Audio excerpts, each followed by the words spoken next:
FIR एक बड़ा वड्डा हथियार है।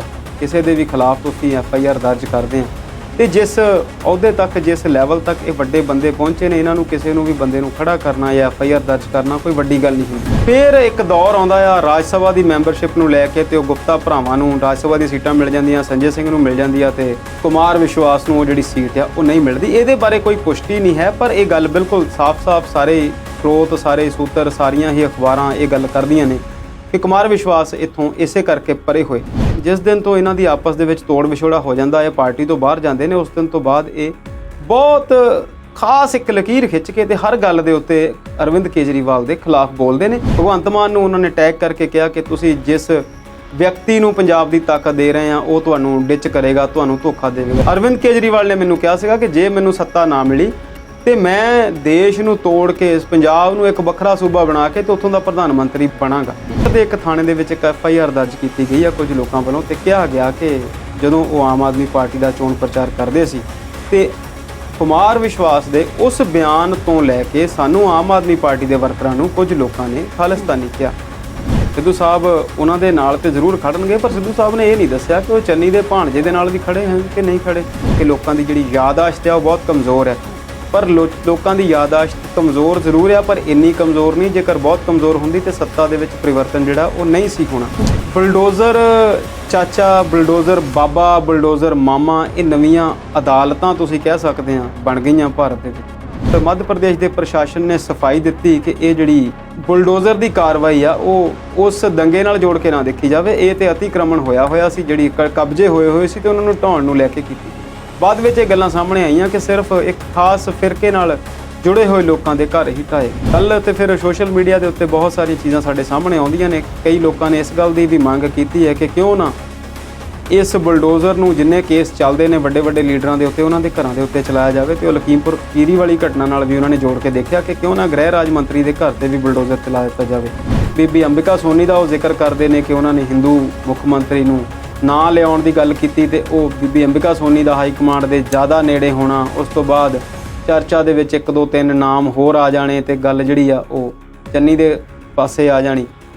जाखड़ साहब उस घटना नूं छड्ड के मैनूं इदां लगदा कि हले अगे तुरे नहीं। जिद्दां कई बार असीं अजकल की पीढ़ी की गल करते हैं ना कि मूव ऑन नहीं होए, हले वो अगे वधे नहीं। तो BJP की सरकार ना होवे, चाहे वो पंजाब के राजपाल होण, चाहे वो केरला के राजपाल होण, ते चाहे वो बंगाल के राजपाल होण, वो अक्सर सुर्खियां च रहिंदे ने। 2000 तो वध किसानां दे जिहड़े ने डिफाल्टर होण दे नोटिस जारी हो गए, क्योंकि तुसीं कहा सी कर्जे माफ़ कर देंगे, उन्होंने कर्जे लै लए वापस नहीं कीते ते हुण उन्हां नूं नोटिस जारी हुंदे ने।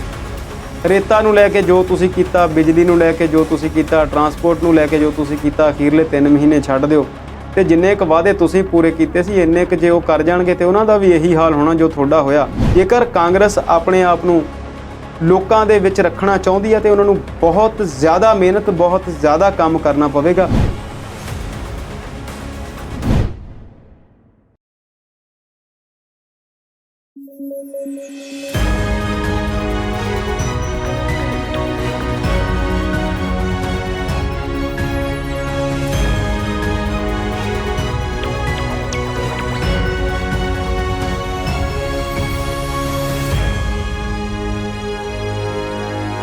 सत श्री अकाल। पंजाबी नैशनल TV देख रहे दर्शकों का स्वागत करते हैं। प्रोग्राम है जी विचार चर्चा। पंजाब दे विच नवीं आम आदमी पार्टी की सरकार बनी है, बड़े नवे काम सरकार करती है, विवादां च भी फस रही है। उहदे बारे गलबात अज करांगे। ते नवजोत सिंह सिद्धू ने राजपाल दे नाल मुलाकात की है, किहड़े मुद्दे उठाए ने ते बाहर निकल के प्रैस नूं की कहा वो भी तुहानूं दस्सांगे। ते आकड़ च बैठे जाखड़ की भी गल जरूर करांगे। ते स्टूडियो च मेरे नाल इस वेले साडे एक्सपर्ट मौजूद ने अमृतपाल शर्मा जी। सत श्री अकाल शर्मा जी, स्वागत करते हैं जी तुहाडा। सत श्री अकाल सुवलीन जी, बहुत बहुत शुक्रिया। शुरुआत करते हैं आम आदमी पार्टी तो। साबका आप आगूआं दे घरां दे बूहे खड़के ने, बाहर नोटिस लगे ने, ते जिहड़े राजनीतिक लोक ने वो कहिंदे ने सियासी अतवाद दा उन्हां ने नां दित्ता। गल कर रही मैं कुमार विश्वास ते अलका लांबा नूं जिहड़े नोटिस भेजे गए ने, ਉਹਦੇ बारे दर्शकों ਨੂੰ विस्तार च दसना चाहुंदे हैं कि की है पूरा मामला। गल थोड़ी ठीक है जी कि पंजाब च नवीं सरकार बनी है तो कुछ 10 साल या 9 साल पुरानी पार्टी ये होंद चाहिए। एक अंदोलन तो ये पार्टी निकली। ਜਦੋਂ ਅਸੀਂ इस पार्टी के गठन की प्रक्रिया देखते हैं तो कुछ 20 नाम साढ़े सामने ऐसे आते हैं जो पार्टी च हुण नज़र नहीं आते। इस तो वध भी हो सकते हैं, चाहे वो प्रोफैसर आनंद कुमार होण, ਆਸ਼ੂਤੋਸ਼ ਵੱਡੇ ਪੱਤਰਕਾਰ ਸੀ, ਸ਼ਸ਼ੀ ਭੂਸ਼ਣ ਤੇ ਪ੍ਰਸ਼ਾਂਤ ਭੂਸ਼ਣ, ਕੰਵਰ ਸੰਧੂ ਪੰਜਾਬ 'ਚੋਂ, ਫੂਲਕਾ ਸਾਹਿਬ ਐਡਵੋਕੇਟ ਤੇ ਅਜਿਹੇ ਹੀ ਕੁਝ ਹੋਰ ਨਾਮ ਨੇ ਜਿਨ੍ਹਾਂ 'ਚ ਬਹੁਤ ਮਹੱਤਵਪੂਰਨ ਸੀ। ਯੋਗਿੰਦਰ ਯਾਦਵ, ਕੁਮਾਰ ਵਿਸ਼ਵਾਸ ਵੀ ਉਨਾ ਹੀ ਮਹੱਤਵਪੂਰਨ ਸੀ, ਸ਼ਾਜ਼ੀਆ ਇਲਮੀ ਸੀ, ਅਲਕਾ ਲਾਂਬਾ ਸੀ ਤੇ ਕੁਝ ਹੋਰ ਨਾਮ ਵੀ ਸਨ ਅਜਿਹੇ ਜਿਹੜੇ ਹੁਣ ਉਹ ਲੱਭਿਆ ਵੀ ਨਹੀਂ ਲੱਭਦੇ ਕਈ ਵਾਰ ਸਾਨੂੰ। ਇਹਨਾਂ ਲੋਕਾਂ ਨੇ ਰਲ ਕੇ ਇਹ ਪਾਰਟੀ ਬਣਾਈ। ਮਨੀਸ਼ ਸਿਸੋਦੀਆ ਤੇ ਅਰਵਿੰਦ ਕੇਜਰੀਵਾਲ ਨੂੰ ਛੱਡ ਦਈਏ ਤੇ ਹੋਰ ਕੋਈ ਨਜ਼ਰ ਨਹੀਂ ਆਉਂਦਾ। ਹੋਰ ਵੀ ਬੰਦੇ ਹਨ, ਰਾਜ ਸਭਾ ਦੇ ਵਿੱਚ ਮੈਂਬਰ ਸੰਜੇ ਸਿੰਘ ਬੈਠੇ ਨੇ, ਪੰਜਾਬ ਦੇ ਵਿੱਚ ਰਾਘਵ ਚੱਡਾ ਤੇ ਇੱਕ ਦੋ ਲੋਕ ਹਨ ਜਿਨ੍ਹਾਂ ਦੀ ਹਾਲੇ ਕਦੇ-ਕਦੇ ਜ਼ਿਕਰ ਹੋ ਜਾਂਦਾ, ਪਰ ਇਹ ਉਸ ਕਤਾਰ ਦੇ ਨਹੀਂ। ਜਿਵੇਂ ਅਸੀਂ G23 ਦੀ ਕਾਂਗਰਸ 'ਚ ਗੱਲ ਕਰਦੇ ਹਾਂ ਤੇ ਕੁਝ ਇੱਕ ਵੱਡੇ ਕਦਾਵਰ ਆਗੂ ਜਿਹੜੇ ਨੇ ਨਜ਼ਰ ਆਉਂਦੇ ਨੇ। ਆਮ ਆਦਮੀ ਪਾਰਟੀ 'ਚ ਅਜਿਹਾ ਨਹੀਂ ਹੈ। ਗੱਲਾਂ ਅਸੀਂ ਲੋਕਤੰਤਰ ਦੀਆਂ ਕਰਦੇ ਹਾਂ, ਲੋਕਤੰਤਰਕ ਪ੍ਰਕਿਰਿਆਵਾਂ ਦੀਆਂ ਕਰਦੇ ਹਾਂ।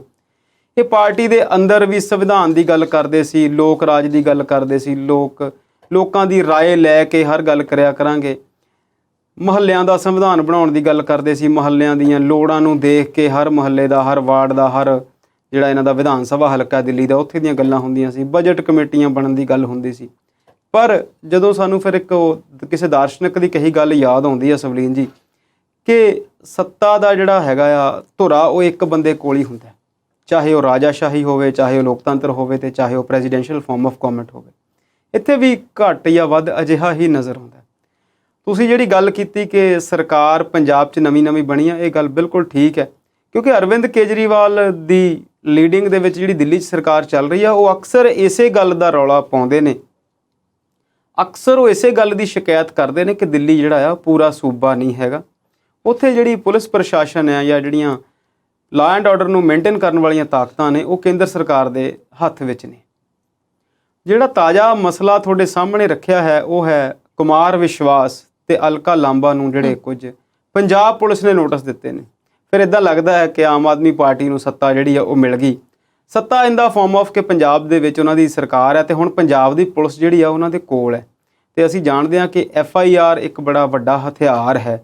ਕਿਸੇ ਦੇ ਵੀ ਖਿਲਾਫ ਤੁਸੀਂ FIR ਦਰਜ ਕਰਦੇ ਹਾਂ ਤੇ ਜਿਸ ਅਹੁਦੇ ਤੱਕ, ਜਿਸ ਲੈਵਲ ਤੱਕ ਇਹ ਵੱਡੇ ਬੰਦੇ ਪਹੁੰਚੇ ਨੇ, ਇਹਨਾਂ ਨੂੰ ਕਿਸੇ ਨੂੰ ਵੀ ਬੰਦੇ ਨੂੰ ਖੜਾ ਕਰਨਾ ਜਾਂ FIR ਦਰਜ ਕਰਨਾ ਕੋਈ ਵੱਡੀ ਗੱਲ ਨਹੀਂ ਹੁੰਦੀ। ਮੈਂ ਇਹ ਗੱਲ ਬਿਲਕੁਲ ਨਹੀਂ ਕਹਿ ਰਿਹਾ ਕਿ ਜਿਹੜੀਆਂ ਪੰਜਾਬ 'ਚ 2 ਰੋਪੜ ਦੇ ਵਿੱਚ FIR ਦਰਜ ਹੋਈਆਂ ਉਹ ਆਪ ਕੀਤੀਆਂ ਗਈਆਂ ਨੇ ਜਾਂ ਕਰਵਾਈਆਂ ਗਈਆਂ ਨੇ। ਅਸੀਂ ਸਿਰਫ ਇੱਕ ਜਨਰਲ ਗੱਲ ਕਰਦੇ ਹਾਂ।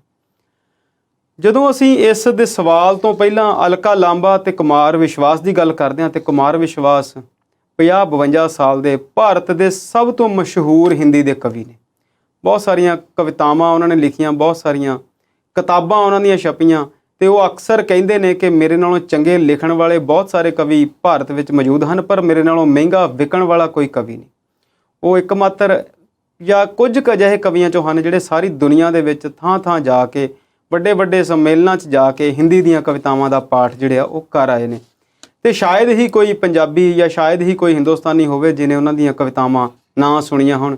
ਕੋਈ ਦੀਵਾਨਾ ਕਹਿਤਾ ਹੈ, ਕੋਈ ਪਾਗਲ ਸਮਝਤਾ ਹੈ, ਬਹੁਤ ਸਾਰੀਆਂ ਹੋਰ ਉਹਨਾਂ ਦੀਆਂ ਚੰਗੀਆਂ ਕਵਿਤਾਵਾਂ ਗੰਗਾ ਨੂੰ ਲੈ ਕੇ, ਭਾਰਤ ਨੂੰ ਲੈ ਕੇ, ਭਾਰਤ ਦੀ ਸੰਸਕ੍ਰਿਤੀ ਨੂੰ ਲੈ ਕੇ। ਖਾਸ ਤੌਰ ਤੇ ਰਾਮਾਇਣ ਦਾ ਜਿਹੜਾ ਵਿਆਖਿਆਨ ਉਹਨਾਂ ਨੇ ਆਪਣੇ ਵੱਖ-ਵੱਖ ਟੌਪਿਕਸ ਦੇ ਉੱਤੇ ਲੈ ਕੇ ਕੀਤਾ YouTube ਦੇ ਉੱਤੇ ਜਾਂ ਉਹਨਾਂ ਦੇ ਸੋਸ਼ਲ ਮੀਡੀਆ ਚੈਨਲ ਦੇ ਉੱਤੇ, ਉਹ ਬਹੁਤ ਬਾਖੂਬ ਐਕਸਪਲੇਨ ਕਰਦੇ ਨੇ ਬਹੁਤ ਸਾਰੀਆਂ ਚੀਜ਼ਾਂ ਨੂੰ। ਤੇ ਆਪਣੇ ਅਧਿਆਪਕ ਪਿਤਾ ਦਾ ਬਹੁਤ ਜ਼ਿਕਰ ਕਰਦੇ ਨੇ, ਆਪਣੇ ਅਧਿਆਪਕ ਪੁੱਤਰ ਹੋਣ ਦਾ ਬੜਾ ਉਹ ਫਖਰ ਮਹਿਸੂਸ ਕਰਦੇ ਨੇ। ਚਰਚਾ 'ਚ ਆਉਂਦੇ ਨੇ ਕੁਮਾਰ ਵਿਸ਼ਵਾਸ ਜਦੋਂ ਉਹ ਅਮੇਠੀ ਤੋਂ 14 ਦੀ MP ਇਲੈਕਸ਼ਨਸ ਲੜਦੇ ਨੇ ਰਾਹੁਲ ਗਾਂਧੀ ਦੇ ਖਿਲਾਫ। ਚੰਗੀਆਂ ਵੋਟਾਂ ਵੀ ਲੈਂਦੇ ਨੇ ਪਰ ਹਾਰ ਜਾਂਦੇ ਨੇ।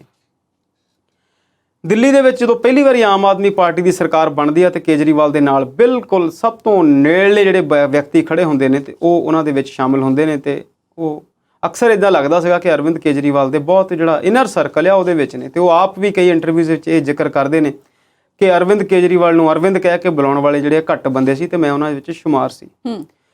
ਫਿਰ ਇੱਕ ਦੌਰ ਆਉਂਦਾ ਆ ਰਾਜ ਸਭਾ ਦੀ ਮੈਂਬਰਸ਼ਿਪ ਨੂੰ ਲੈ ਕੇ ਤੇ ਉਹ ਗੁਪਤਾ ਭਰਾਵਾਂ ਨੂੰ ਰਾਜ ਸਭਾ ਦੀਆਂ ਸੀਟਾਂ ਮਿਲ ਜਾਂਦੀਆਂ, ਸੰਜੇ ਸਿੰਘ ਨੂੰ ਮਿਲ ਜਾਂਦੀ ਆ ਤੇ ਕੁਮਾਰ ਵਿਸ਼ਵਾਸ ਨੂੰ ਉਹ ਜਿਹੜੀ ਸੀਟ ਆ ਉਹ ਨਹੀਂ ਮਿਲਦੀ। ਇਹਦੇ ਬਾਰੇ ਕੋਈ ਪੁਸ਼ਟੀ ਨਹੀਂ ਹੈ, ਪਰ ਇਹ ਗੱਲ ਬਿਲਕੁਲ ਸਾਫ਼-ਸਾਫ਼ ਸਾਰੇ ਸਰੋਤ, ਸਾਰੇ ਸੂਤਰ, ਸਾਰੀਆਂ ਹੀ ਅਖਬਾਰਾਂ ਇਹ ਗੱਲ ਕਰਦੀਆਂ ਨੇ ਕਿ ਕੁਮਾਰ ਵਿਸ਼ਵਾਸ ਇੱਥੋਂ ਇਸੇ ਕਰਕੇ ਪਰੇ ਹੋਏ।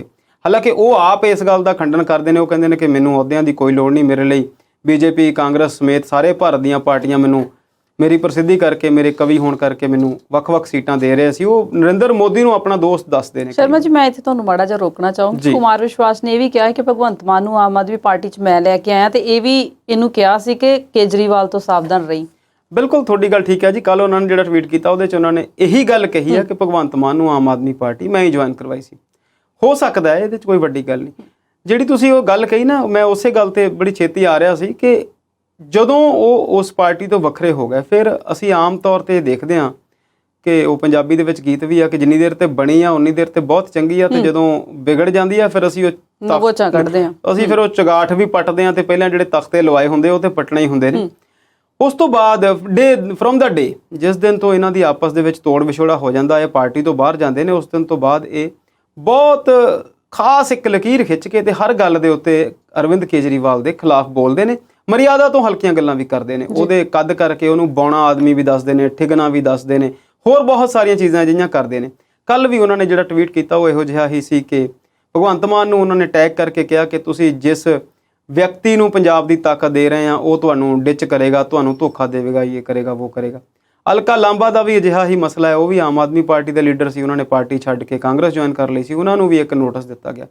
ਸਵਲੀਨ ਜੀ, ਨੋਟਿਸ ਦਾ ਵਿਸ਼ਾ ਇਹ ਸੀ ਕਿ ਜਦੋਂ ਪੰਜਾਬ ਦੇ ਵਿੱਚ ਇਲੈਕਸ਼ਨ ਚੱਲਦੀਆਂ ਸੀ ਤੇ ਯਕਾ-ਯਕ ਇੱਕਦਮ ਇੱਕ ਖਬਰ ਆਉਂਦੀ ਸੀ, ਉਹਦੇ ਤੋਂ ਕੁਮਾਰ ਵਿਸ਼ਵਾਸ ਬੜੇ ਹਾਈਲਾਈਟ ਹੋ ਗਏ ਉਸ ਖਬਰ ਤੋਂ। ਤਾਂ ਅਸੀਂ ਸਾਰੇ ਹੈਰਾਨ ਸੀ ਕਿ ਤੁਹਾਡਾ ਕੇਜਰੀਵਾਲ ਨਾਲ ਵਿਰੋਧ ਹੋ ਸਕਦਾ, ਪਰ ਪੰਜਾਬ ਨੂੰ ਲੈ ਕੇ ਤੁਸੀਂ ਇਹੋ ਜਿਹੀਆਂ ਜਦੋਂ ਗੱਲਾਂ ਕਰਦੇ ਹੋ, ਉਹ ਵੰਡਣ ਵਾਲੀਆਂ, ਤੋੜਨ ਵਾਲੀਆਂ ਤੇ ਧਾਰਮਿਕ ਉਨਮਾਦ ਪੈਦਾ ਕਰਨ ਵਾਲੀਆਂ ਜਾਂ ਜਾਤੀ ਵਿਸ਼ੇਸ਼ ਨੂੰ ਲੈ ਕੇ ਜਿਹੜਾ ਇੱਕ ਖਾਸ ਤਰ੍ਹਾਂ ਦਾ ਮਾਹੌਲ ਖਰਾਬ ਕਰਨ ਵਾਲੀ ਗੱਲ ਸੀ। ਉਹਨਾਂ ਨੇ ਕਿਹਾ ਸੀਗਾ ਕਿ ਅਰਵਿੰਦ ਕੇਜਰੀਵਾਲ ਨੇ ਮੈਨੂੰ ਕਿਹਾ ਸੀਗਾ ਕਿ ਜੇ ਮੈਨੂੰ ਸੱਤਾ ਨਾ ਮਿਲੀ ਤੇ ਮੈਂ ਦੇਸ਼ ਨੂੰ ਤੋੜ ਕੇ ਇਸ ਪੰਜਾਬ ਨੂੰ ਇੱਕ ਵੱਖਰਾ ਸੂਬਾ ਬਣਾ ਕੇ ਤੇ ਉੱਥੋਂ ਦਾ ਪ੍ਰਧਾਨ ਮੰਤਰੀ ਬਣਾਂਗਾ।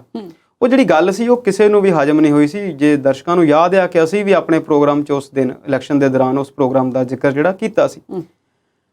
ਹੁਣ ਰੋਪੜ ਦੇ ਇੱਕ ਥਾਣੇ ਦੇ ਵਿੱਚ ਇੱਕ FIR ਦਰਜ ਕੀਤੀ ਗਈ ਆ ਕੁਝ ਲੋਕਾਂ ਵੱਲੋਂ, ਤੇ ਕਿਹਾ ਗਿਆ ਕਿ ਜਦੋਂ ਉਹ ਆਮ ਆਦਮੀ ਪਾਰਟੀ ਦਾ ਚੋਣ ਪ੍ਰਚਾਰ ਕਰਦੇ ਸੀ ਤੇ ਕੁਮਾਰ ਵਿਸ਼ਵਾਸ ਦੇ ਉਸ ਬਿਆਨ ਤੋਂ ਲੈ ਕੇ ਸਾਨੂੰ ਆਮ ਆਦਮੀ ਪਾਰਟੀ ਦੇ ਵਰਕਰਾਂ ਨੂੰ ਕੁਝ ਲੋਕਾਂ ਨੇ ਖਾਲਿਸਤਾਨੀ ਕਿਹਾ।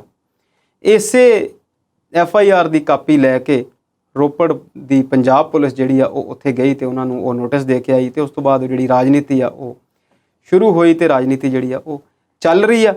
ਹੁਣ ਆਉਣ ਵਾਲੇ ਦਿਨਾਂ 'ਚ ਪਤਾ ਲੱਗੇਗਾ ਕਿ ਕੁਮਾਰ ਵਿਸ਼ਵਾਸ ਪੰਜਾਬ ਅਲਕਾ ਲਾਂਬਾ ਦੀ ਜੇ ਸ਼ਰਮਾ ਜੀ ਗੱਲ ਕਰੀਏ ਤੇ ਉਹਦੇ ਘਰ ਦੇ ਬਾਹਰ ਵੀ ਨੋਟਿਸ ਲੱਗਾ, ਤੇ ਉਹ ਕਹਿੰਦੀ ਕਿ ਪਤਾ ਹੀ ਹੋਣ ਲੱਗਾ ਆਮ ਆਦਮੀ ਪਾਰਟੀ ਨੂੰ ਪੁਲਿਸ ਕੀ ਕਰਨੀ ਸੀ। ਤੇ ਨਵਜੋਤ ਸਿੰਘ ਸਿੱਧੂ ਬੜੇ ਉਹਦੀ ਪਿੱਠ ਤੇ ਖੜੇ ਨੇ, ਕਹਿੰਦੇ ਲਾਂਬਾ ਜੀ ਦੇ ਨਾਲ ਖੜੇ ਆ। ਬਿਲਕੁਲ ਠੀਕ ਹੈ ਜੀ, ਉਹ ਪਾਰਟੀ ਦੇ ਕਰਾਕੁੰਨ ਨੇ ਤੇ ਸਿੱਧੂ ਸਾਹਿਬ ਉਹਨਾਂ ਦੇ ਨਾਲ ਤੇ ਜ਼ਰੂਰ ਖੜਨਗੇ, ਪਰ ਸਿੱਧੂ ਸਾਹਿਬ ਨੇ ਇਹ ਨਹੀਂ ਦੱਸਿਆ ਕਿ ਉਹ ਚੰਨੀ ਦੇ ਭਾਣਜੇ ਦੇ ਨਾਲ ਵੀ ਖੜੇ ਹਨ ਕਿ ਨਹੀਂ ਖੜੇ।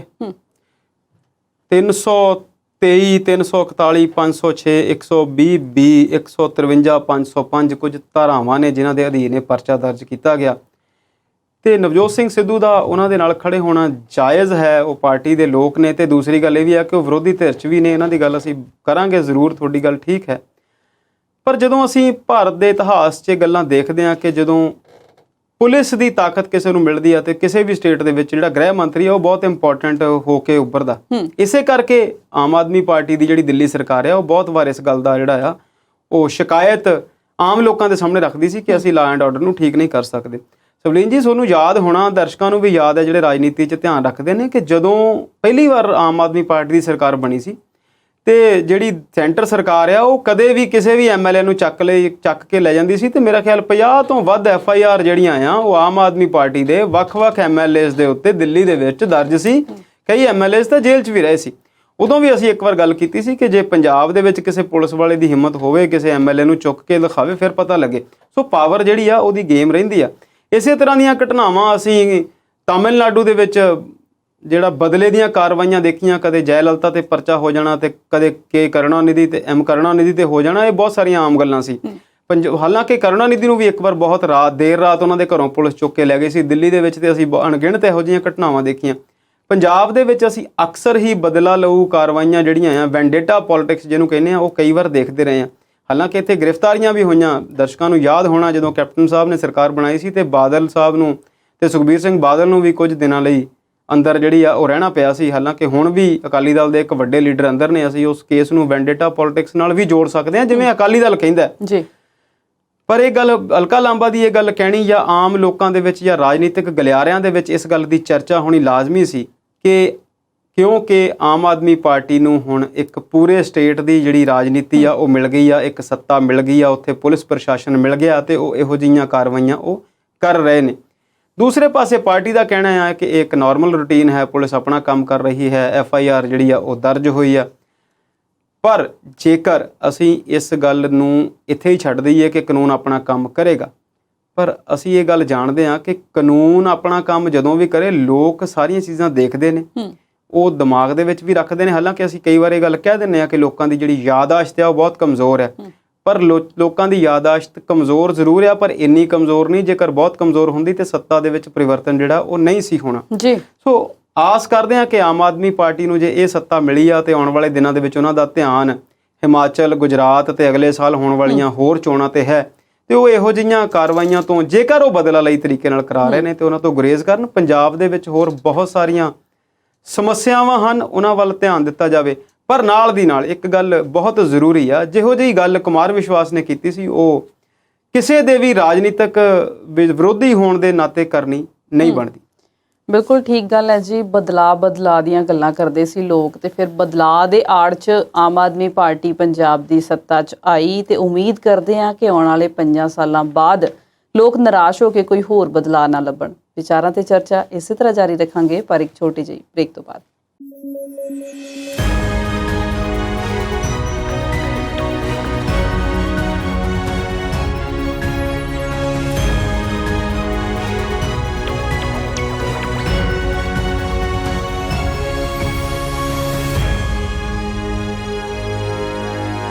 ਬ੍ਰੇਕ ਤੋਂ ਬਾਅਦ ਪ੍ਰੋਗਰਾਮ ਵਿਚਾਰ ਚਰਚਾ ਦੇਖਣ ਵਾਲੇ ਦਰਸ਼ਕਾਂ ਦਾ ਇੱਕ ਵਾਰ ਫਿਰ ਤੋਂ ਸਵਾਗਤ ਕਰਦੇ ਹਾਂ।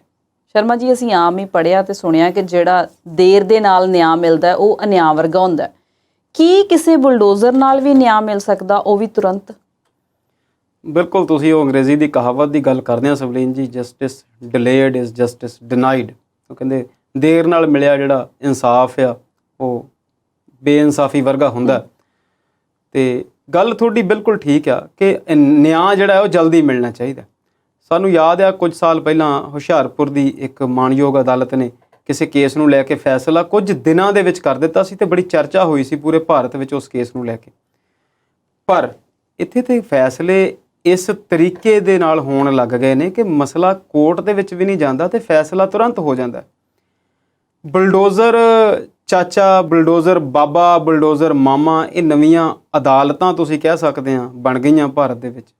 ਮੈਂ ਜਦੋਂ ਇਸ ਪ੍ਰੋਗਰਾਮ ਦੀ ਅਸੀਂ ਗੱਲ ਕਰਦੇ ਸੀ ਬਾਹਰ ਗੈਰ ਰਸਮੀ ਤੌਰ ਤੇ ਬੁਲਡੋਜ਼ਰ ਦੀ ਗੱਲ ਚੱਲੀ ਤੇ ਯਾਦ ਆਇਆ ਕਿ ਦੇਖੀਏ ਤਾਂ ਸਹੀ ਇਹ ਹੈ ਕੀ।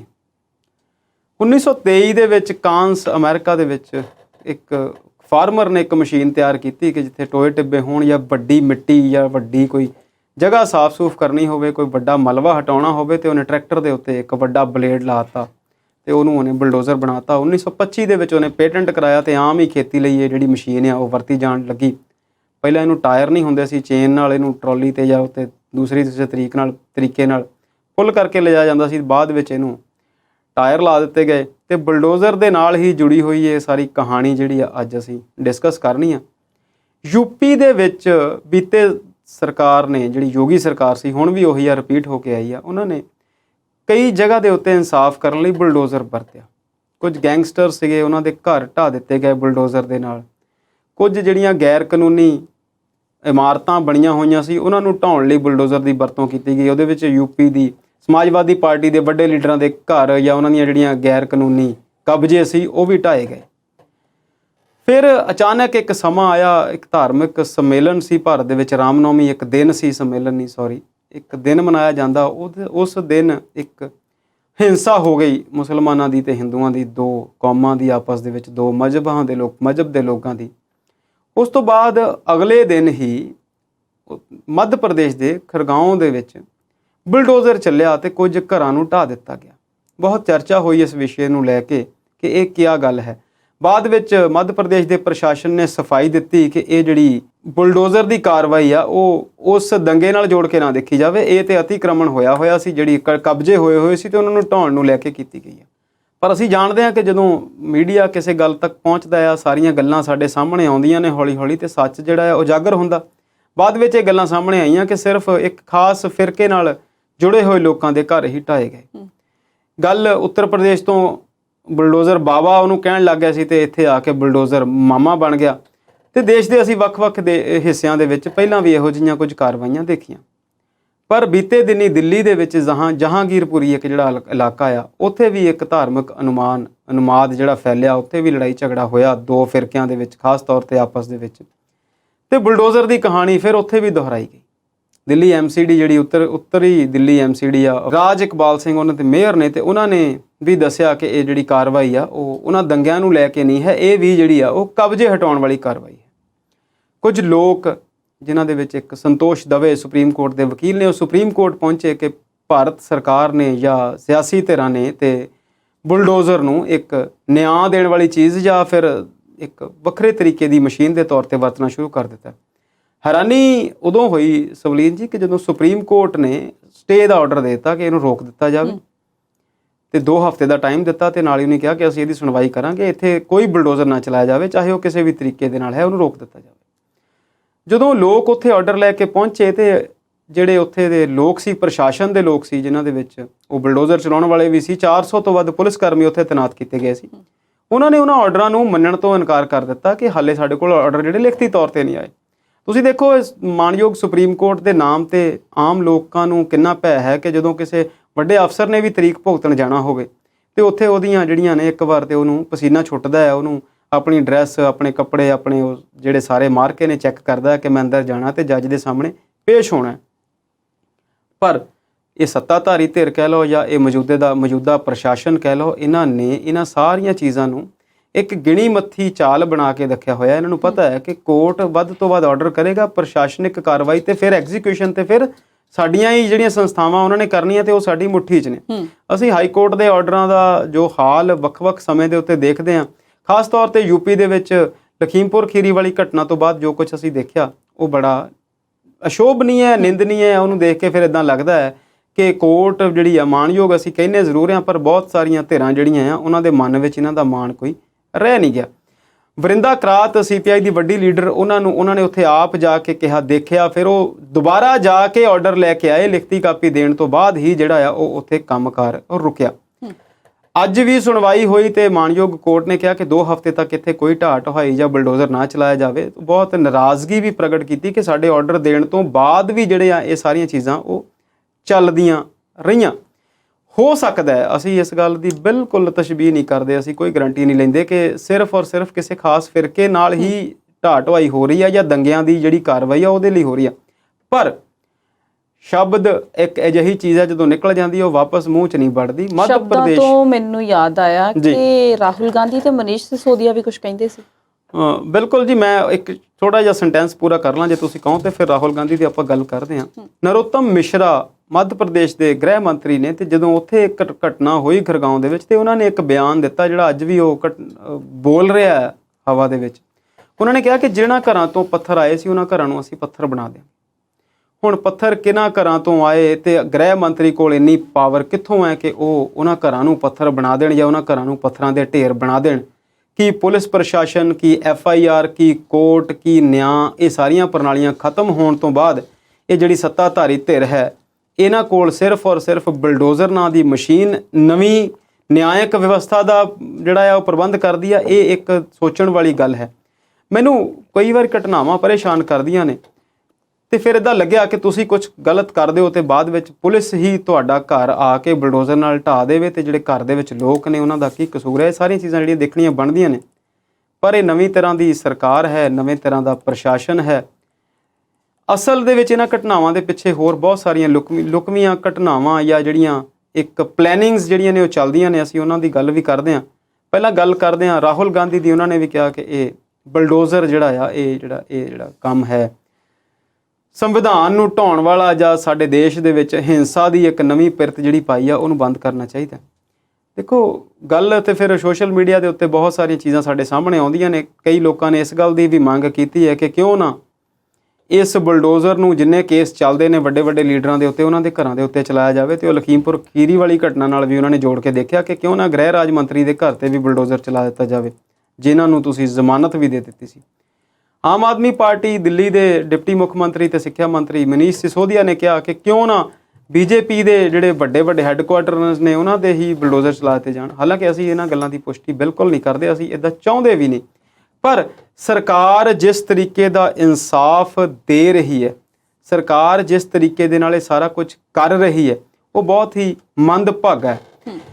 ਸੁਨੀਲ ਜੀ, ਭਾਰਤ ਦੇ ਵਿੱਚ ਜਿਹੜੀ ਬੀਜੇਪੀ ਦੀ ਸਰਕਾਰ ਆ, ਇਹ ਕਈ ਵਾਰ ਇਹ ਗੱਲ ਕਹਿੰਦੀ ਆ ਕਿ ਭਾਰਤ ਵਿੱਚ ਇਹੋ ਜਿਹੀਆਂ ਘਟਨਾਵਾਂ ਉਦੋਂ ਹੁੰਦੀਆਂ ਨੇ ਜਦੋਂ ਕੋਈ ਅਤੀ ਵਿਸ਼ਿਸ਼ਟ ਵਿਦੇਸ਼ੀ ਮਹਿਮਾਨ ਆਏ ਹੋਣ। ਹੁਣ ਵੀ ਭਾਰਤ ਦੇ ਵਿੱਚ ਇੰਗਲੈਂਡ ਦੇ ਪ੍ਰਧਾਨ ਮੰਤਰੀ ਆਏ ਹੋਏ ਨੇ ਤੇ ਸ਼ਾਇਦ ਮੌਰੀਸ਼ੀਅਸ ਦੇ ਪ੍ਰਧਾਨ ਮੰਤਰੀ ਵੀ ਇੱਥੇ ਕੁਝ ਦਿਨਾਂ ਦੇ ਦੌਰੇ ਤੇ ਨੇ।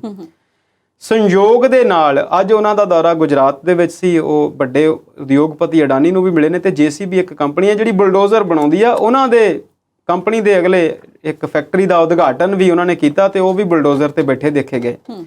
ਪੱਤਰਕਾਰਤਾ ਦੀ ਅਸੀਂ ਕਈ ਵਾਰ ਗੱਲ ਕਰਦੇ ਹਾਂ ਤੇ ਕੱਲ ਇੱਕ ਪੱਤਰਕਾਰ ਬੀਬੀ ਵੀ ਬੁਲਡੋਜ਼ਰ ਤੇ ਬੈਠ ਕੇ ਸਵਾਲ ਪੁੱਛਦੀ ਦੇਖੀ ਗਈ ਉਸ ਬੁਲਡੋਜ਼ਰ ਦੇ ਡਰਾਈਵਰ ਨੂੰ ਕਿ ਇਹ ਕਿੰਨਾ ਕੁ ਕੰਮ ਕਰ ਸਕਦਾ ਹੈ, ਕਿੰਨੀ ਕੁ ਬਿਲਡਿੰਗਾਂ ਢਾਹ ਸਕਦਾ ਹੈ, ਤੁਸੀਂ ਸ਼ਾਮ ਤੱਕ ਕਿਹੜੀ ਬਿਲਡਿੰਗ ਢਾਉਣ ਦੀ ਤੁਹਾਨੂੰ ਇਜਾਜ਼ਤ ਮਿਲੀ ਹੈ। ਉਹ ਸਾਰੀਆਂ ਚੀਜ਼ਾਂ ਅਸੀਂ ਦੇਖਦੇ ਹਾਂ ਤੇ ਫਿਰ ਲੱਗਦਾ ਹੈ ਕਿ ਜਿਹਨੂੰ ਅਸੀਂ ਖਾਸ ਤਰ੍ਹਾਂ ਦਾ ਇੱਕ ਮੀਡੀਆ ਕਹਿੰਦੇ ਹਾਂ, ਤੁਸੀਂ ਉਹਨੂੰ ਕੁਚੀ ਮੀਡੀਆ ਵੀ ਕਹਿੰਦੇ ਆ ਕਈ ਵਾਰ ਤੇ ਗੋਦੀ ਮੀਡੀਆ ਵੀ ਕਹਿੰਦੇ ਆ, ਇਸ ਤਰ੍ਹਾਂ ਦੀਆਂ ਘਟਨਾਵਾਂ ਵੀ ਸਾਡੇ ਸਾਹਮਣੇ ਦੇਖਣ ਨੂੰ ਮਿਲਦੀਆਂ ਨੇ।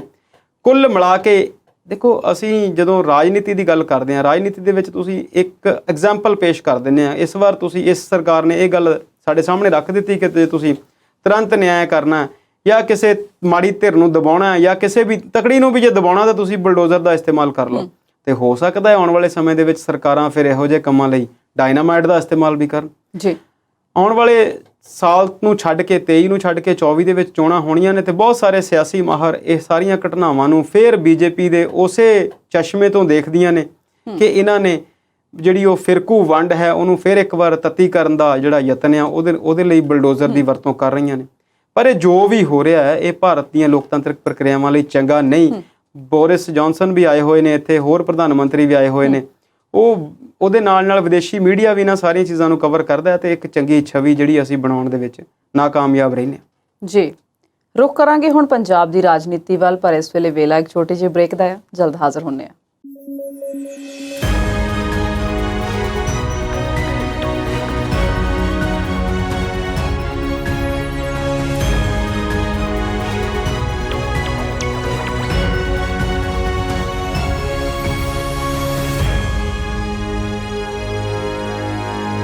ਬ੍ਰੇਕ ਤੋਂ ਬਾਅਦ ਪ੍ਰੋਗਰਾਮ ਵਿੱਚ ਚਰਚਾ ਦੇਖ ਰਹੇ ਦਰਸ਼ਕਾਂ ਦਾ ਸਵਾਗਤ ਕਰਦੇ ਹਾਂ।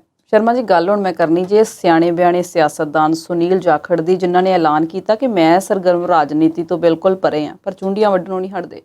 ਬੀਤੇ ਦਿਨ ਉਹਨਾਂ ਨੇ ਇੱਕ ਬਿਆਨ ਦਿੱਤਾ ਸੀ ਵਿਵਾਦਤ। ਉਸ ਤੋਂ ਬਾਅਦ ਪਾਰਟੀ ਨੇ ਉਹਨਾਂ ਨੂੰ ਨੋਟਿਸ ਦਿੱਤਾ ਵੀ ਕਾਰਨ ਦੱਸੋ ਵੀ ਕਿਉਂ ਦਿੱਤਾ ਬਿਆਨ। 7 ਦਿਨਾਂ ਦਾ ਟਾਈਮ ਸੀ, ਕੂਏ ਕੁਸਕੇ ਨਹੀਂ, ਪੂਰੀ ਆਕੜ ਦਿਖਾਈ। ਫਿਰ ਵਾਰਾਣਸੀ 'ਚ ਜਾ ਕੇ ਕਹਿੰਦੇ ਮਾफ़ ਕਰ ਦਿਓ ਵੀ ਜੇ ਕਿਸੇ ਨੂੰ ਮੇਰੇ ਸ਼ਬਦਾਂ ਤੋਂ ਇਤਰਾਜ਼ ਹੈ ਤੇ ਮੈਂ ਮਾफ़ੀ ਮੰਗਦਾ। ਪੰਜਾਬ 'ਚ ਗਰਮੀ ਤੇ ਵਾਰਾਣਸੀ ਜਾ ਕੇ ਨਰਮੀ ਸਮਝ ਨਹੀਂ ਆਈ ਮੈਨੂੰ। ਸੁਵਲੀਨ ਜੀ, ਤੁਸੀਂ ਜਦੋਂ ਕਿਹਾ ਸਿਆਣੇ ਬਿਆਣੇ ਤਾਂ ਮੈਨੂੰ ਇੱਕ ਯਾਦ ਆਈ ਪੰਜਾਬੀ ਕਹਾਵਤ ਅਸੀਂ ਕਈ ਵਾਰ ਵਰਤਦੇ ਹਾਂ ਲਿਖਤੀ ਤੌਰ 'ਤੇ, ਤਾਂ ਪਤਾ ਨਹੀਂ ਹੈਗੀ ਕਿ ਨਹੀਂ ਹੈਗੀ। ਅਸੀਂ ਅਕਸਰ ਕਹਿੰਦੇ ਹਾਂ ਕਿ ਮੀਂਹ ਪੈਂਦਿਆਂ ਕਾਲ ਨਹੀਂ ਤੇ ਸਿਆਣੇ ਹੁੰਦਿਆਂ ਵਿਗਾੜ ਨਹੀਂ, ਤੇ ਨਾਲ ਹੀ ਨਾਲ ਫਿਰ ਉਹ ਕਹਿੰਦੇ ਆ ਕਿ ਮੀਂਹ ਹੋਵੇ ਵੱਤ ਦਾ ਤੇ ਸਿਆਣਾ ਹੋਵੇ ਮੱਤ ਦਾ। ਕਈ ਵਾਰੀ ਜਿਹੜੀਆਂ ਕਹਾਵਤਾਂ ਨੇ ਉਹ ਵੀ ਆਪਸ 'ਚ ਟਕਰਾ ਜਾਂਦੀਆਂ ਨੇ। ਬਿਲਕੁਲ ਜਿੱਦਾਂ ਅੱਜ ਮੌਸਮ 'ਚ ਮੀਂਹ ਪੈ ਰਿਹਾ ਤੇ ਇਹ ਮੀਂਹ ਜਿਹੜਾ ਆ ਵੱਤ ਦਾ ਨਹੀਂ। ਪੰਜਾਬ ਦੇ ਕਿਸਾਨੀ 'ਚ ਅਕਸਰ ਇਹ ਗੱਲ ਕਹੀ ਜਾਂਦੀ ਹੈ ਕਿ ਕਣਕ ਦੇ ਉੱਤੇ ਤਾਂ ਜਿਹੜੀ ਸੋਨੇ ਦੀ ਛਿੱਟ ਆ ਉਹ ਵੀ ਮਾੜੀ ਹੈ ਕਿਉਂਕਿ ਉਹ ਫਸਲ ਨੂੰ ਖਰਾਬ ਕਰਦੀ ਹੈ। ਤੇ ਸਿਆਣਪ ਦਾ ਉਮਰ ਨਾਲ ਕੋਈ ਲਾਗਾ ਦੇਗਾ ਨਹੀਂ, ਇਹ ਹੁੰਦੀ ਹੈ ਤੇ ਅਕਲ ਜਿਹੜੀ ਆ ਜਾਂਦੀ ਹੈ ਤੇ ਕਈ ਵਾਰ ਅਕਲ ਤੇ ਪਰਦਾ ਵੀ ਪੈ ਜਾਂਦਾ। ਪਰ ਕੁੱਲ ਮਿਲਾ ਕੇ ਸੁਨੀਲ ਜਾਖੜ ਵਾਕਈ ਤੁਹਾਡੀ ਗੱਲ ਠੀਕ ਹੈ ਬਿਲਕੁਲ। ਉਹ ਸਿਆਣੇ ਬਿਆਣੇ ਸਿਆਸਤਦਾਨ ਨੇ, ਚੰਗਾ ਬੋਲਦੇ ਨੇ, ਥੋੜ੍ਹਾ ਬੋਲਦੇ ਨੇ, ਪਰ ਇੱਕ ਗੱਲ ਕਰਨੀ ਬਣਦੀ ਆ ਕਿ ਜਿਸ ਦਿਨ ਤੋਂ ਉਹਨਾਂ ਦੀ ਮੁੱਖ ਮੰਤਰੀ ਬਣਨ ਦਾ ਸੁਪਨਾ ਟੁੱਟਿਆ ਇੱਕ ਵਾਰ, ਹਾਲਾਂਕਿ ਮੈਨੂੰ ਨਹੀਂ ਲੱਗਦਾ ਕਿ ਪਹਿਲਾਂ ਉਹਨਾਂ ਨੇ ਕਦੇ ਇੱਦਾਂ ਸੋਚਿਆ ਸੀਗਾ ਕਿ ਮੈਂ ਮੁੱਖ ਮੰਤਰੀ ਬਣਨਾ, ਪਰ ਕੈਪਟਨ ਅਮਰਿੰਦਰ ਸਿੰਘ ਨੂੰ ਲਾਉਣ ਤੋਂ ਬਾਅਦ ਜਦੋਂ ਉਹ ਸੀਟ ਖਾਲੀ ਹੋਈ ਤੇ ਉਹਨਾਂ ਦੇ ਨਾਮ ਦੀ ਚਰਚਾ ਹੋਈ, ਉਸ ਦਿਨ ਤੋਂ ਬਾਅਦ ਉਹ ਜਿਹੜੀ ਚਰਚਾ ਦੇ ਵਿੱਚ ਬੀਬੀ ਅੰਬਿਕਾ ਸੋਨੀ ਦਾ ਉਹ ਜ਼ਿਕਰ ਕਰਦੇ ਨੇ ਕਿ ਉਹਨਾਂ ਨੇ ਹਿੰਦੂ ਮੁੱਖ ਮੰਤਰੀ ਨੂੰ ਨਾਂ ਲਿਆਉਣ ਦੀ ਗੱਲ ਕੀਤੀ ਤੇ ਉਹ ਬੀਬੀ ਅੰਬਿਕਾ ਸੋਨੀ ਦਾ ਹਾਈ ਕਮਾਂਡ ਦੇ ਜ਼ਿਆਦਾ ਨੇੜੇ ਹੋਣਾ। ਉਸ ਤੋਂ ਬਾਅਦ ਚਰਚਾ ਦੇ ਵਿੱਚ 1 2 3 ਨਾਮ ਹੋਰ ਆ ਜਾਣੇ ਤੇ ਗੱਲ ਜਿਹੜੀ ਆ ਉਹ ਚੰਨੀ ਦੇ ਪਾਸੇ ਆ ਜਾਣੀ। ਜਾਖੜ ਸਾਹਿਬ ਉਸ ਘਟਨਾ ਨੂੰ ਛੱਡ ਕੇ ਮੈਨੂੰ ਇੱਦਾਂ ਲੱਗਦਾ ਕਿ ਹਲੇ ਅੱਗੇ ਤੁਰੇ ਨਹੀਂ। ਜਿੱਦਾਂ ਉਹ ਕਈ ਵਾਰ ਅਸੀਂ ਅੱਜ ਕੱਲ੍ਹ ਦੀ ਪੀੜ੍ਹੀ ਦੀ ਗੱਲ ਕਰਦੇ ਹਾਂ ਨਾ ਕਿ ਮੂਵ ਔਨ ਨਹੀਂ ਹੋਏ, ਹਲੇ ਉਹ ਅੱਗੇ ਵਧੇ ਨਹੀਂ। ਉਹ ਫਿਜ਼ੀਕਲੀ ਤੌਰ ਤੇ ਤੁਰੇ ਫਿਰਦੇ ਨੇ, ਪਰ ਮਾਨਸਿਕ ਤੌਰ ਤੇ ਉਸੇ ਗੱਲ ਦੇ ਉੱਤੇ ਰੁਕ ਗਏ ਨੇ। ਉਹਨਾਂ ਨੇ ਚੋਣ ਪ੍ਰਚਾਰ ਦੇ ਦੌਰਾਨ ਵੀ, ਹਾਲਾਂਕਿ ਉਹਨਾਂ ਨੂੰ ਚੋਣ ਕਮੇਟੀ ਦਾ ਹੈੱਡ ਬਣਾਇਆ ਸੀ, ਪਰ ਉਹ ਕਈ ਵਾਰ ਉਸ ਗੱਲ ਤੇ ਰੁਕੇ ਹੋਏ ਨੇ ਕਿ ਸਭ ਤੋਂ ਵੱਧ MLA ਜਿਹੜੇ ਆ ਮੈਨੂੰ ਮੁੱਖ ਮੰਤਰੀ ਦੇਖਣਾ ਚਾਹੁੰਦੇ ਸੀ। ਗੱਲ ਵੀ ਠੀਕ ਹੈ, ਜਦੋਂ ਇੱਕ ਸਿਆਸਤਦਾਨ ਸਿਆਸਤ ਚਾਹੁੰਦਾ ਹੈ ਤੇ ਉਹ ਪ੍ਰਧਾਨ ਬਣਨਾ ਚਾਹੁੰਦਾ ਹੈ ਆਪਣੇ ਹਲਕੇ ਦਾ, ਜਾਂ ਉਹਦਾ ਉਸ ਤੋਂ ਬਾਅਦ MLA ਬਣਨਾ, ਫਿਰ MP ਬਣਨਾ, ਜਾਂ MLA ਤੋਂ ਬਾਅਦ ਮੰਤਰੀ ਬਣਨਾ ਕੈਬਨਿਟ ਦੇ ਵਿੱਚ, ਤੇ ਫਿਰ ਮੁੱਖ ਮੰਤਰੀ ਬਣਨਾ, ਉਹਦਾ ਖਿਆਲ ਜਾਂ ਉਹਦੀ ਪੌੜੀ ਦੇ ਡੰਡਿਆਂ ਦੀ ਸਿਖਰ ਜਿਹੜੀ ਆ ਉਹ ਜ਼ਰੂਰ ਹੁੰਦੀ ਹੈ। ਉਹਨਾਂ ਨੇ ਆਪ ਇਲੈਕਸ਼ਨ ਨਹੀਂ ਲੜੀ, ਆਪਣੇ ਭਤੀਜੇ ਨੂੰ ਲੜਾਈ, ਕਈ ਗੱਲਾਂ ਦੱਸੀਆਂ, ਤੇ ਉਦੋਂ ਚੰਗਾ ਵੀ ਲੱਗਿਆ ਕਿ ਬ੍ਰਹਮ ਮਹਿੰਦਰਾ ਸਾਹਿਬ ਤੇ ਇਹਨਾਂ ਨੇ ਆਪਣੀ ਜਿਹੜੀ ਸੀਟ ਸੀ ਉਹ ਛੱਡੀ ਤੇ ਆਪਣੀ ਫੈਮਿਲੀ ਦੇ ਮੈਂਬਰਸ ਨੂੰ ਟਿਕਟ ਦਿੱਤੀ, ਦੂਸਰੀ ਟਿਕਟ ਦੀ ਮੰਗ ਨਹੀਂ ਕੀਤੀ, ਪ੍ਰਚਾਰ ਕੀਤਾ। ਆਪਣੀ ਸੀਟ ਮਹਿੰਦਰਾ ਸਾਹਿਬ ਦਾ ਬੇਟਾ ਨਹੀਂ ਜਿੱਤ ਸਕਿਆ, ਇਹਨਾਂ ਦਾ ਭਤੀਜਾ ਸੰਦੀਪ ਜਾਖੜ ਜ਼ਰੂਰ ਜਿੱਤ ਗਿਆ। ਅਬੋਹਰ ਦੇ ਵਿੱਚ ਇਹਨਾਂ ਦੀ ਚੰਗੀ ਕਾਰਜਕਾਰੀ ਵੀ ਦੇਖੀ ਜਾਂਦੀ ਆ, ਚੰਗੇ ਬੋਲਣ ਵਾਲੇ ਲੋਕ ਵੀ ਸਮਝੇ ਜਾਂਦੇ ਨੇ। ਪਰ ਫਿਰ ਕਿਤੇ ਨਾ ਕਿਤੇ ਇੱਦਾਂ ਲੱਗਦਾ, ਜਿੱਦਾਂ ਮੈਂ ਉਹ ਸਾਰੀ ਗੱਲ ਦੱਸੀ, ਕਿ ਇਹ ਉਸ ਘਟਨਾ ਤੋਂ ਬਾਅਦ ਅੱਗੇ ਵਧੇ ਨਹੀਂ।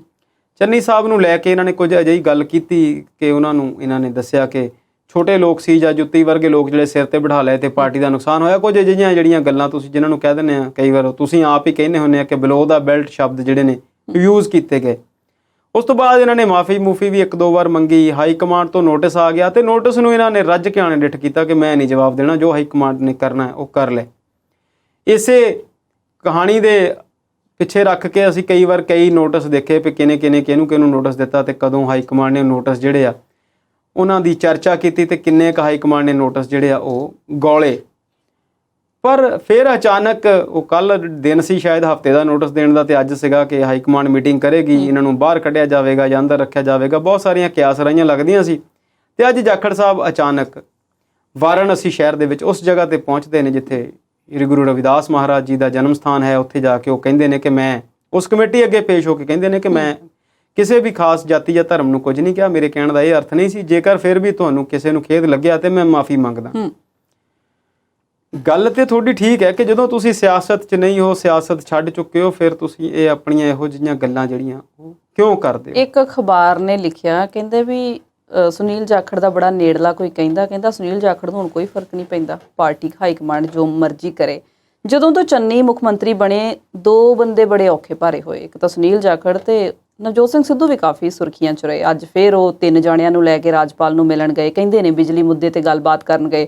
ਉਸ ਤੋਂ ਬਾਅਦ ਬਾਹਰ ਆਏ ਤੇ ਪੱਤਰਕਾਰਾਂ ਦੇ ਨਾਲ ਵੀ ਬਥੇਰੀਆਂ ਬੜਕਾਂ ਮਾਰੀਆਂ, ਕਹਿੰਦੇ ਆਮ ਆਦਮੀ ਪਾਰਟੀ ਬਾਂ ਕਰਦੀ ਫਿਰਦੀ ਆ। ਸਵਾਲ ਮੇਰਾ ਤੁਹਾਨੂੰ ਇਹ ਹੈ ਕਿ ਬਾਂ ਕੌਣ ਕਰਦਾ ਫਿਰਦਾ, ਕਾਂਗਰਸ ਕਿ ਆਮ ਆਦਮੀ ਪਾਰਟੀ? ਇਹਨਾਂ ਨੂੰ ਤੇ ਹਾਰਨ ਤੋਂ ਬਾਅਦ ਵੀ ਟਿਕਾ ਨਹੀਂ ਆਇਆ।